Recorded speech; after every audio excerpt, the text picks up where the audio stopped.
What's up, guys? This is Brian McLaughlin. I'm here at Precision Boxing MMA, and this is your Throwdown Thursdays, keeping with the alliterative titles. What I'm going to talk about today are some ways where, if you know ground and pound techniques, you can really beat up a person that's more fundamental with their jiu-jitsu. You know, they say the old adage, if you take a black belt, punch them in the face, they become a brown belt, punch them in the face again, they become a purple belt. Well, I'm going to show you how to get someone down to that white belt level real quick. So I have Carl here in the guard. And these are actually things that a lot of the more seasoned MMA guys did to me when I was first starting out. So Carl's here, and what I'm going to do is I'm going to bait him into these things.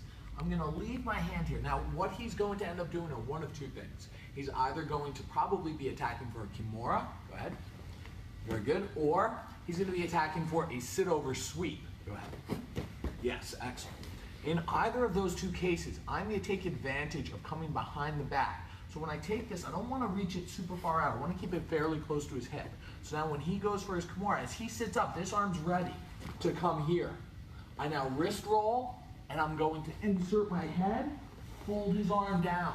So now he has no real ability to stop my strikes. His arm is trapped underneath him. My head is forward. I'm going to hit, hit, hit, hit. Okay? This is actually, that position was used really effectively back in the day by Ryan Schultz when he fought Chris Hordecki. The key is you have to have this hand ready to trap. As soon as he creates the space, I'm closing it. I put the hand close, this arm's on the back, and I catch. Wrist roll, pulling the hand through, striking, striking, striking. Okay? Now it's back to working. My next move is going to be a bait for him hooking my leg. I'm going to stick my leg up, and almost inevitably they're going to hook your leg. Now they're going to hook your leg because they're looking for one of a few things. They're either looking for a flower sweep, where they're going to throw, go ahead and do a flower sweep, boom, yes, very good. Or they're looking to hook it to anchor themselves to go into an arm attack. Very good. So once again, I'm aware of that.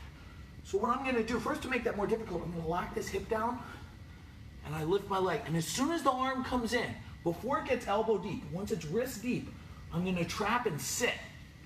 Controls bicep. Now, when Coach Carl tries to move his hips, he's locked in place. His arm is stuck.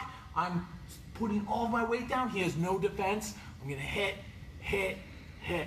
Okay? So once again, I put my leg up to bait. As soon as he comes under, I hook, trap, controlling this side of his body, and I'm going to be striking. And then the final thing is to simply present my wrist. Jiu-jitsu guys are very accustomed to just getting regular wrist control. As soon as he gets wrist control, same side wrist control, okay? I don't want to give him a 2-on-1, just right here. What I'm going to do is I push my hand forward towards his face. Now after reaction, he pushes back a little. I fold over the top and elbow. This is something that guys like Tito Ortiz were doing back in the day. Press forward, he pushes back, roll over elbow. It doesn't even matter if he maintains his grip on my wrist, because even if he holds, don't worry, I'm not gonna hurt you. Even if he holds, the elbow's gonna hit clean. So let's look at these three again. First thing I'm doing is baiting either a Kimura or a sit-over sweep.